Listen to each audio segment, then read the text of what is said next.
finish discussing the Korean War today by looking at the events of the rest of the war from where we left off in the last one, and then also looking at the results of the Korean War and the perspectives on it that have been gained since the war finished in 1953. In the last recording, we left off the invasion that MacArthur was able to stage at Incheon behind enemy lines, and from there was able to push the North Koreans back not only to the parallel line, which was the division of the country, but even further into North Korean territory. We also left off with talking about how at that point the objectives of the United States began to change a little bit, because now we saw an opportunity to not only contain communism in the north, but to actually remove it and possibly put the entire peninsula under South Korean control with Syngman Rhee. And so with this changing objective, MacArthur would become more emboldened to the point where he became insubordinate to President Truman and was later fired. So this is where we're going to pick up with today. It was also discussed that after the Incheon landing and the beginning of the push of North Korea back towards their country, that Stalin was still cautious in this effort to assist the North Koreans. He was unwilling to commit his own forces, but was willing to support Chinese efforts to prevent North Korea's collapse. And the Chinese were fearful that MacArthur might not stop at the river which divided the Korean peninsula from China, which is the Yalu River, and Mao was not going to just sit by and watch their neighbor Korea fall, because that could possibly damage the stability of their own country. So both Stalin and Mao were concerned at the UN and US forces' abilities to push the North Korean back so well, to the point where they were wondering if they should change their objectives. In fact, the Chinese Foreign Minister Zhao Enlai warned that if the non-Korean forces would cross that borderline, that river, that China would join the war. The UN kind of saw that as a bluff and went ahead with its offensive deep into North Korea. Later that month, there was a dramatic meeting held between Truman and MacArthur at Wake Island. The general assured the president that Chinese forces would be slaughtered if they dared to intervene. So that shows you the boldness that MacArthur had, and overconfidence to some degree. But there was evidence showing that the Chinese forces were organizing and massing themselves north of the Yalu River, and had even begun infiltrating soldiers into North Korea. However, MacArthur was undeterred, and he would promise not only to win the war, but that it would be over by Christmas. So these were the things that were discussed in the previous recording, and the fact that the war was now changing and becoming more of an American-led affair, and the point of our original objective of containing communism was being changed as well. The Chinese, while this was going on, were quickly mobilizing and sending personnel across the Yalu River in greater numbers. In order to avoid an open declaration of war against the UN, they just simply said that they were volunteers who were coming to the aid of North Korean comrades. But obviously this would prove ineffective, because in late November, just as MacArthur was beginning his final offensive, these quote-unquote Chinese volunteers began pouring into North Korea. The UN was unprepared for this, and were pretty much routed by early December of 1950 and on the run. So you can see the war is going back and forth. It started out with a total North Korean victorious assault on the south, to the point where they almost captured the entire peninsula, and then the UN forces led by MacArthur turning the tide with the Incheon landing, going back into North Korea and close to China, and now, with the Chinese help, the war is turning once again in the North Koreans' favor. So unfortunately, by Christmas of 1950, which is when MacArthur had promised Truman that the war would be over, most of North Korea was now back under communist control, and the momentum has shifted for the North Koreans, definitely. With the UN looking like it was now on the verge of defeat, which was primarily made up of U.S. forces, President Truman actually gave a press conference on November 30th, 1950, in which he refused to rule out the use of nuclear weapons. This definitely surprised the British, as they wanted the war to remain limited. They did not want to see this escalate to that point. But the Truman administration was already looking for a way to cut our losses in Korea, even though the president was threatening this. MacArthur now had his image a little bit tainted, and he had to come back in some way, because he had promised that the war would be over by Christmas, and that obviously wasn't happening. He pretty much now blamed what had happened with this reverse of momentum on intelligence leaks and restraints that had been put on him by his U.S. supervisors. He demanded now the authority to widen the war by blockading communist China, bombing its industrial sites, and bringing in nationalist Chinese troops that were now in exile on the island of Taiwan since the Chinese Civil War ended. But by this time, the Truman administration had pretty much abandoned its hopes of unifying Korea. that they had thought could be possible after the Incheon landing.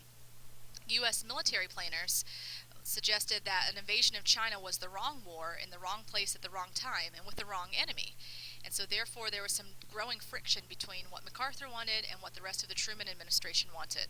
MacArthur even went a step further in March of 1951 when he issued a statement that had pretty much an ultimatum to the Chinese, and he demanded that they either surrender to him or run the risk of an imminent military collapse, quote unquote.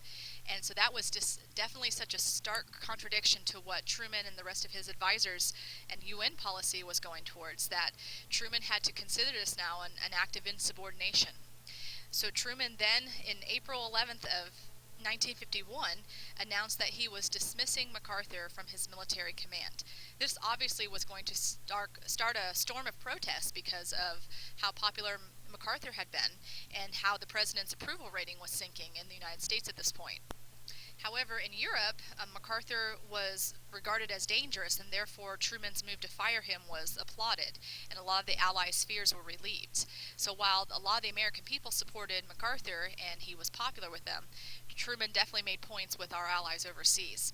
But the fighting in Korea dragged on, and by June of 1951, UN forces had managed to halt the communist advance, inflict severe casualties on the Chinese and North Koreans, and push them back across the 38th parallel. So once again, the momentum's shifted somewhat to our degree, but it definitely wasn't anything that we could celebrate over either.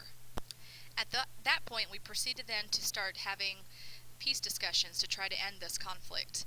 There were several meetings held between George Kennan, who was the very famous diplomat which had produced both the long telegram and the X article recommending containment.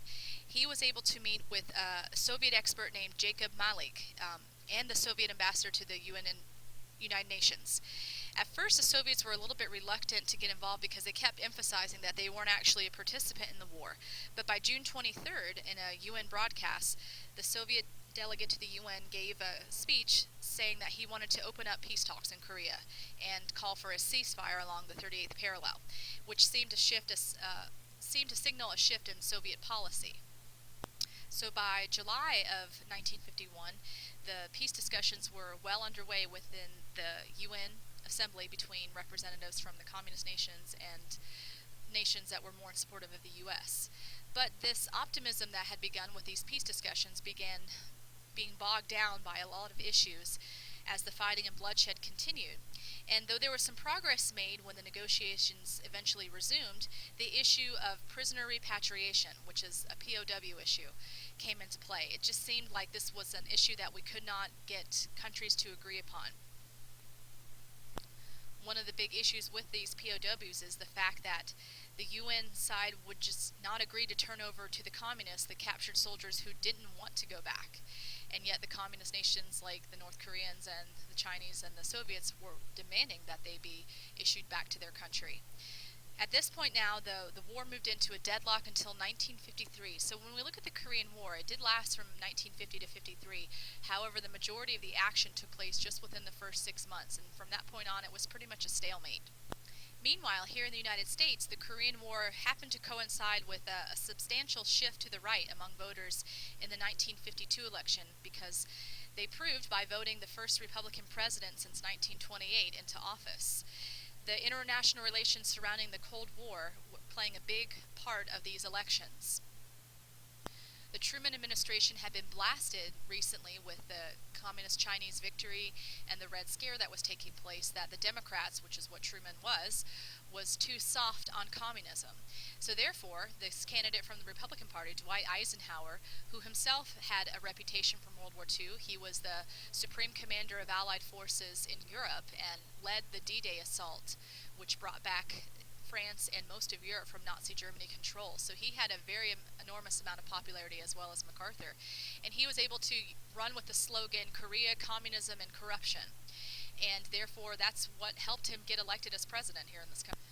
Eisenhower and the Republicans denounced containment, which had been in use since the very end of World War II as our approach to the Soviet Union, saying that this was an immoral policy, and instead we should be focusing on liberating people that were living in communist nations, captive nations, and roll back the Iron Curtain. Eisenhower himself was a little bit reluctant to embrace this concept personally, but publicly he had to in order to go along with the Republican Party that he represented. So therefore, the Republicans, with Eisenhower on the ticket, won in a landslide. The Democrats simply couldn't put up a candidate that could match that type of popularity. Eisenhower had a kind of a fatherly, loyal soldier type of persona, but he had a really good talent for maintaining a kindly image while working ruthlessly behind the scenes to attain his ends and letting his subordinates take the rap for unpopular decisions and policies. So he was definitely cunning as a politician. So at that time in our country in the 1950s, he had the perfect personality for a president. He also made a very key choice in who he picked to be his Secretary of State, a man by the name of John Foster Dulles, who would be very significant in shaping U.S. foreign policy from this point on in the Cold War. Dulles despised the communists and saw the superpower struggle mostly in moral and ideological terms. He depicted the Soviets as fanatics that were bent on world conquest and convinced that the East-West conflict was pretty much irreconcilable, and therefore he wanted to end the containment policy and begin the quote-unquote liberation policy. So he would take a very combative attitude towards the Soviets and the Chinese, and wanted to take our country to the brink of war with these communist nations in order to secure our interests and prevent any type of communist gains. Dulles also, with the MacArthur era, had been willing to let key people be forced out by the accusations before he realized that the charges were baseless. At that point, when MacArthur was discredited, the damage had already been done to those people, and Dulles was a part of that to some extent. But in March of 1953, only 6 weeks after the inauguration of the new president, Eisenhower, Stalin died. Stalin's final years had been marked with increased paranoia and his cracking down of what he thought were perceived threats, similar to what happened here with the Red Scare, but just to more of an extended degree in the Soviet Union, of course. His country paid the price of his paranoid foreign policies because Stalin pretty much awakened the anti-communist fear in many of the countries around the world. Under Stalin's reign, the Russian people had been saddled with the largest peacetime military establishment in history because of this fear of encirclement by the capitalists that he had. Stalin's principal lieutenant and current heir, Georgy Malenkov, initially took over as head of both the Communist Party and the Soviet government, but within a few weeks, as his comrades wanted to return to a one-man rule like Stalin had, he was compelled to relinquish this post to Nikita Khrushchev. And so for the next 2 years, the USSR was governed by a quote-unquote collective leadership, with Premier Malenkov serving as the principal spokesperson, while he and Khrushchev maneuvered for power behind the scenes. Khrushchev would emerge as the victor in this situation, but there was definitely some easing of tension in the early 1950s after Stalin died, because it was seen that possibly the two nations could peacefully coexist with the change in Soviet leadership. Malenkov wanted to repair Soviet relations with Iran, Israel, Greece, and Yugoslavia, and internally he wanted to de-emphasize the heavy industry, those 5-year plans that Stalin had done. He wanted to increase production of consumer goods and improve the standard of living for the Russian people, and this is what helped pave the way for the Armistice and the ceasefire in Korea. Finally, moving back to Korea itself, in early 1953, Eisenhower hinted that he might unleash Chiang Kai-shek, who was in exile in Taiwan, and allow the nationalists on Taiwan to invade mainland China, which sounds pretty ridiculous, and it was just meant to heighten anxieties, and it didn't produce any breakthroughs. It was just kind of a scare tactic. Meanwhile, Malenkov, who was one of the new leaders in the Soviet Union, wanted to launch a peace offensive and announced that there was no more disputes between the U.S. and the USSR that couldn't be resolved by peaceful means. The Chinese joined in by saying that they would offer a major concession on the prisoner exchange issue. But with the new Republican administration, we were automatically suspicious of these issues, and therefore the fighting continued. Several months of difficult negotiations followed, and the U.S. even hinted at one point that we would use nuclear weapons if no agreement were reached on the prisoner of war issue. In June, an effort to sabotage peace talks was made, and the South Korean government purposely allowed 27,000 of its prisoners to quote-unquote escape. The fighting then continued in July of 1953, but the talks were proceeding while this was going on, and on July 27th of 1953, the ceasefire was signed, and it ended the fighting. It wasn't a peace treaty, it was simply an end to the combat. Formal talks for a peace treaty were tried, but it accomplished little. The two Koreas were destined to remain bitter foes, and still are today to this point.